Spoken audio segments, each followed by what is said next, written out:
Well, thanks for the invitation, firstly. And I think we have to recognise that these things do go in waves. I chair something, the executive director of something called the Global Community Engagement and Resilience Fund, GCERF. The chair of our board is Carol Bellamy. Now, when Carol was the executive director of UNICEF, there were quite a few women in very senior positions. We had Mary Robinson at Human Rights, for example, Sadako Ogata at UNHCR. That was a period when women, I think, had very senior positions. We're going through a wave at the moment where they don't. The departure of Helen Clark from UNDP, for example, the departure of Margaret Chan from WHO. So we seem to be going through a bit of a lull at the moment, but these things do go in waves. It seems to me that there are two ways that you can fill senior positions in organisations. One is internally. And it's clear to me that in most organisations that I know, certainly UN organisations, there is not a pool of senior women, which means you don't have a pool of women from whom to choose to appoint the leadership. I'm pleased that at GCERF, our fund, we do have a very senior pool of women that we can appoint to more senior positions. So there is a challenge internally that we don't have enough women rising through the ranks from whom you might choose to appoint as leaders. The other way, of course, to appoint leaders is from outside. And I think there may be more hope, because we know that women outside the UN are rising quickly, for example, in government and the private sector. If we can find the model to bring those women into leadership positions, that might be a quicker way to begin to fill some of those gaps at the top. Well, what I try to do, and I think what most responsible male leaders should do, is to make sure that they give women opportunities.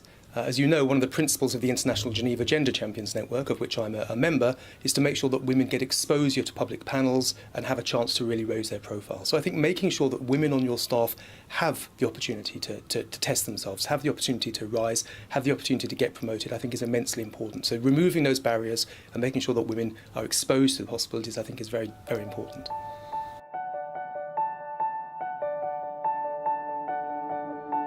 Again, I would point to the International Geneva Gender Champion Network that I am very familiar with in Geneva. Of course, most of the champions are men, because most of the leadership in Geneva is still regrettably men. But I've seen a real mobilisation around those men to try to make a difference. And it's not just tokenistic, and it's not just adjusting HR policies. These organisations have really mainstreamed gender throughout their processes, throughout their policies, and throughout the way they try to do things. And I think that's a really good example of how we can begin to make a difference.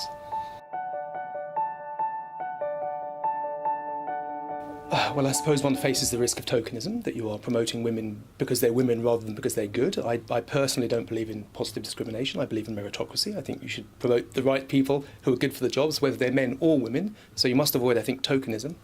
I suppose other challenges are, as I said at the beginning, there often isn't a pool of senior women because over the years they haven't been promoted as they should have been, which means that you would really have to pluck quite deep down into the organisation to bring people up, and I'm not sure that's the right way to go. I think you should be making sure that it's a level playing field, that people move up sequentially, but you have women in senior positions who can then move up going forward.